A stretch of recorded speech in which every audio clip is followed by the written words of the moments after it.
Jordan.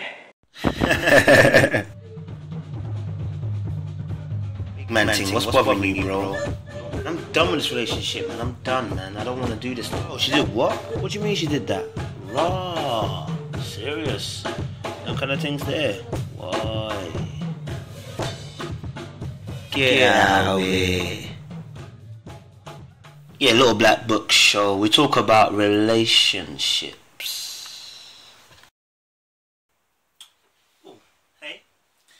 And welcome to episode 1 of the Little Black Book. What do I have for you guys today? Let's see. Oh, sex before marriage. Okay. Let's decipher that. Alright, I know a lot of people are going to be thinking, watching this video, what the heck? I'm not religious, so this doesn't apply to me. But let me break it down. Sex before marriage applies to all of us, religious or not.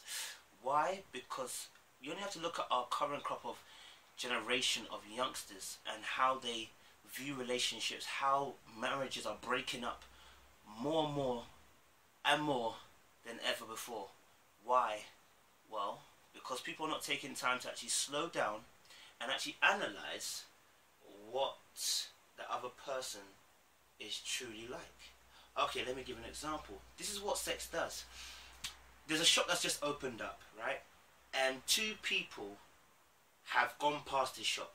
One was running and the other walked, saw the shop, took a minute or 2, slowed down, said, oh, the shop looks nice, went inside the shop, had a look around before exiting. Alright, who do you think knows more about that shop? I don't think it's a very hard question. Do you think it's a very hard question? I don't think so. I think you know the answer. It's the person who decided to slow down and go inside the shop. What am I saying? What I'm saying is this. When you have sex and you initiate it well before it's time, what happens is this. You actually speed up a lot of the processes within that relationship, and the speed makes everything else blurry. You see, if you ever got into a car and you're going fast, it's hard to see what's in the scenery. What I'm saying is that when a person is running past the shop, it's hard for them to see details, minute details, which would aid them in making an informed decision. So, imagine you're going past a new shop and you're running past this clothes shop. Now, all you see is a big ass sales sign saying everything for £5. Now, you know, you're looking at thinking, oh, I could get a couple of things here for £5. But the thing is, you haven't investigated to go inside that shop to realise, well, hold on a minute, these clothes are not of a quality that I would like. You don't know that because you're running past the shop, because you're too busy having sex with that person before you really get to know that person. You see, when you start off on that high octane, it is very hard to come down. Okay, you're driving a Ferrari, who now wants to drive a Micra? So when you're having sex, that euphoric feeling which takes you high, you don't want to come down again and start doing the whole, let's start talking and getting to know each other. Let's start, you know, actually find out what your hobbies are, what your interests are. We're not taking time to do those things because really and truly, every time you get together, you're thinking to myself, you're looking fine today, you know.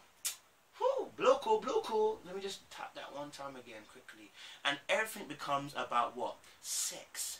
Now, I'm not saying that you're not talking and not communicating. What I'm saying is there's not enough communication, because if there was enough communication, you'd actually find out whether you really like that person.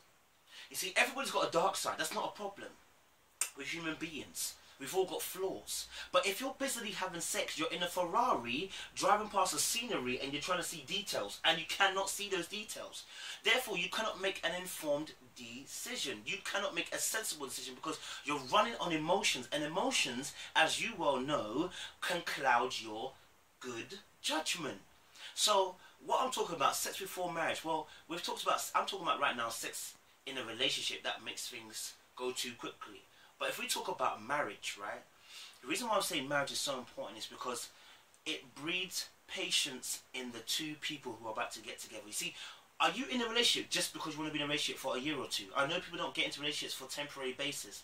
They think that when they get into a relationship, maybe I'm not really sure, but I would like it to last. So we don't get into relationships to have a year or 2 length or expiry date. We're getting into relationships to find the one who is forever until we die. So if you are looking to make that decision, it's a life-changing decision, and you're doing that on the back of emotions and things which are euphoric and are not stabilized, they're not allowed to be stabilized. And you cannot make a decision while you're driving so fast down the lane, because you can't see what truly that person's about. You see, everything becomes a blur when you're having sex in your relationship. You start to leave things which you ordinarily wouldn't take. What? Because the sex is so good that now he talks crap to you and you don't mind. The sex is so good, and yet his trust between you two is not that great. But each time you have sex, it kind of glosses over that distrust that you have. The sex is so great that even the fact that his job is something that takes time away from both of you, you can't really spend time together. But the fact you're having sex is good. You're missing out on more. Do you see what I'm saying? You're missing out on more. A lot of people are having sex but not talking. They're talking with their bodies but not with their mouths. And so they're missing out on a lot of things that they need to know about the individual. It's understandable. Sometimes we get into relationships and you can only make it 1 year, you can only make it 2 years. It's an experience. But when you're having that experience regularly over and having that experience because you do the same thing over and over again, forget body count. We're talking about having sex before it's time. And so you're not breeding patience in yourself once of all when you're having sex before marriage. You're not breeding that endurance before in yourself. See, if you can last till marriage, right? Chances are you're probably going to improve on lasting till the end of days. Chances are, I said. I didn't say definitely. Before people start shooting arrows at me. But what I'm saying to you is that if you slow down, don't run past the shop. You run past the shop. If you like a shop that you like, you don't run past the shop. You take time, you slow down. You go investigate. What's the contents like? Women know this better than men. When they go into a shop, right, they're trying on every different type of dress, blood. And sometimes they're trying the same dress, but maybe a little bit size lower, sometimes a little bit size higher, just to make sure that it has a perfect fit for them. But women, are you doing that when you're actually trying to find a man? I don't feel like sometimes you're doing that. I feel like sometimes you just take the top and then you say, I'm good with it. But when you go shopping, you don't do that. See, I'm not saying that you should try every man, but what I'm saying is before you get into that particular phase of a relationship, or even call it a relationship, more than friendship, you need to have at least investigated who is this person. The person who was 1 year ain't always the person he is in 3 years. You need to understand that. Take time to find the person, but sex will blur that and speed up things so you cannot see. If you've ever been on a roller coaster, try to even just take in the details, Ben. But your eyes are watering like a don, and you're like, yeah, you can't see nothing. And that's what's happening when you're having sex. You are blurring your sight to see the significant things and details which will allow you to get in the right relationship. But that's not the only thing that stops people from getting into right relationships. Here's another thing. I'll go for another analogy. When you're hungry, where do you go? You either go to a shop to get yourself cooked, you either go home, you can whatever, but the main object is you want to get food, right? You don't go Top Man, Primark, Gucci, Prada to get food. You go to those places to get clothes. So the necessity or the need has to be met. So understand that when you're hungry, you're going to either go for something like McDonald's, fast food. You might go to something like Greg's, which is like, you know, like something quick, but not too lazy. You might go to a restaurant, you know, Zizzy. You might go to Nando's, you might go to something like, I don't know. Whatever kind of restaurants you guys like, 5-star Michelin, it's up to you. But you're going to go to a restaurant, or you're going to go home, you're going to go to maybe a grocery store, get some products, go home, cook the food, and have a decent meal. Those of you obviously know, innit? A lot of you know. Your mom's cooking. You can beat it. No one can beat your mom's cooking. There ain't nothing that can beat a good cooked home meal. Don't get twisted. Chinese tastes nice. Like a Domino's tastes nice. Burger King tastes nice. You know, going to Nando's, going to Zizzy, going to top time restaurants where Gordon Ramsay and them places tastes nice. But nothing beats a good home cooked meal. And I'll tell you why it doesn't beat it. Because when the person was preparing that food, it took time, patience and endurance to go and cook that food. See, they didn't rush it. They took their time to make that food. So when you ate it, you felt the love. Why? Because the person's had to endure. So when you're in a relationship and you have sex, what you're actually doing is going to McDonald's each and every single time. You're not enjoying a good cooked home food meal. Because there's no endurance in that. You haven't had to work for that. It's 2 minutes in and out. So I'm trying to make you understand that sex is great. It's meant to be initialized or initiated at the right time. After you marry. Not before. So a lot of people are going to probably say, well, obviously I know who I'm going to get married to, so why can't I have sex? Hold on.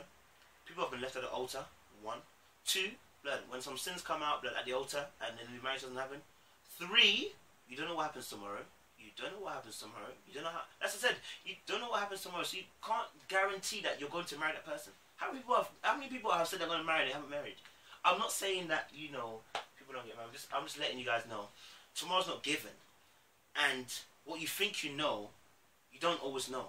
So all I'm saying to you is like, hold off. And if you're about to get married, why can't you hold off? Again, ill patience. And that will show up in the relationship. Ill patience.